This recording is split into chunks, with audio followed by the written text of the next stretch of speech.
दोस्तों नमस्कार, मैं हूं दीपक हिमांशु और आप देख रहे हैं टीचिंग वाला। एक न्यूज हो सकता है आपने देखा भी होगा या नहीं भी देखा होगा कि जो 68,500 शिक्षक भर्ती हुई थी यूपी में, उसका जो विवाद चल रहा था, उसका हाईकोर्ट का आज एक ऑर्डर आया है और हाईकोर्ट के ऑर्डर के हिसाब से यहां पर जो है ऑर्डर दिया गया है कि आप नए सिरे से भर्ती करिए। हालांकि हाईकोर्ट के ऑर्डर की पूरी कॉपी नहीं आई है, वो आने के बाद जो पूरा डिटेल है वो निकल कर आएगा।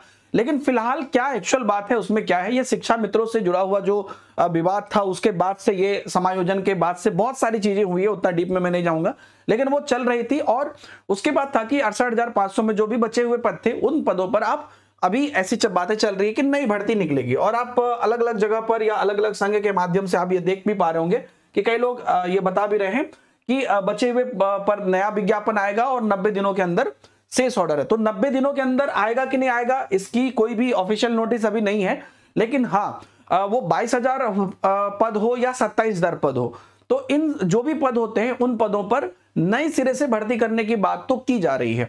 अब बात देखिए, जब भी कुछ होता है तो उसके डबल थिंक होते हैं। अब अगर ये फिर से चैलेंज करते हैं सरकार उस पर तो अलग बात है, नहीं तो सरकार को अभी ये बात है कि ऑर्डर मिला है कि वो नए सिरे से भर्ती करे। अगर ऐसा होता है तो यूपी में आपको नई भर्ती देखने को मिलेगी और उसमें जो भी बेसिक एलिजिबिलिटी रहती है वही एलिजिबिलिटी रहेगी और उन पदों के लिए होगी। अगर कोर्ट का रियल में ये स्ट्रिक्ट है कि 90 दिनों के अंदर ही निकालना है तो फिर तो उनको कैसे भी करके यूपी में भर्ती निकालनी ही पड़ेगी।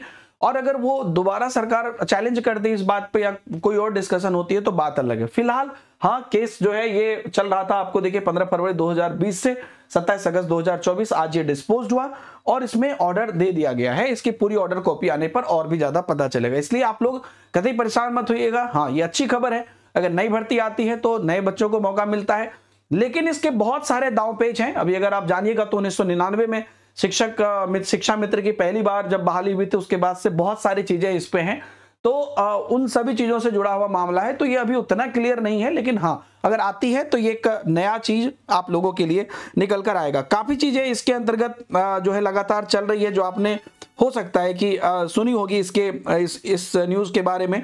यह भी कहा गया था कि उम्र सीमा में भी यहाँ पर छूट मिलेगी और विज्ञापन आपको 2 से 3 मंथ में जारी होगा। तो ये सब चीजें जो भी है उस पर ऑफिशियल जब तक नहीं आ जाता है तब तक हम लोग नहीं मानेंगे। लेकिन हाँ, ये एक मामला था जो पेंडिंग था, वो क्लियर हुआ है और अब यहां पर ऑर्डर है।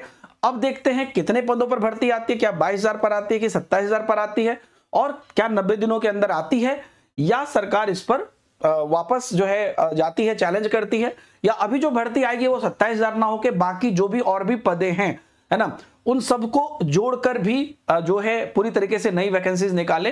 क्या होता है ये अभी आगे जो सरकार का स्टेप है या जो कोर्ट का फुल ऑर्डर कॉपी है उन सब पर डिपेंड करेगा। फिलहाल 69,000 वाला भी मामला चल रहा है ना, वो भी मामला है, वो भी आप देख पा रहे होंगे। बाकी अगर भर्ती आती है तो बिल्कुल कमर कस के रखिएगा, है ना। आपके लिए जो भी भर्ती, चूंकि ये 1 to 5 के लिए आपकी है, तो जो भी भर्ती का पूरा एजेंडा होगा उसके लिए हम लोग तैयार रहेंगे। अगर जब भी एग्जाम होता है उस हिसाब से हम लोग बढ़िया से तैयारी करेंगे। अभी भी हमारा जो है यूपी के लिए सुपर टेट की बैच ऑलरेडी चल रही है, पीआरटी के लिए परिणाम बैच, कोई भी अभी स्टडी करना शुरू करना चाहते हैं तो कर सकते हैं। बाकी आने वाले समय में जैसी भर्ती आएगी या कुछ भी अपडेट होगा तो वो भी मिलेगी और आपकी स्टडी में जो भी मदद हो पाएगी हम लोग करेंगे। Thank you very much, bye bye, जय हिंद।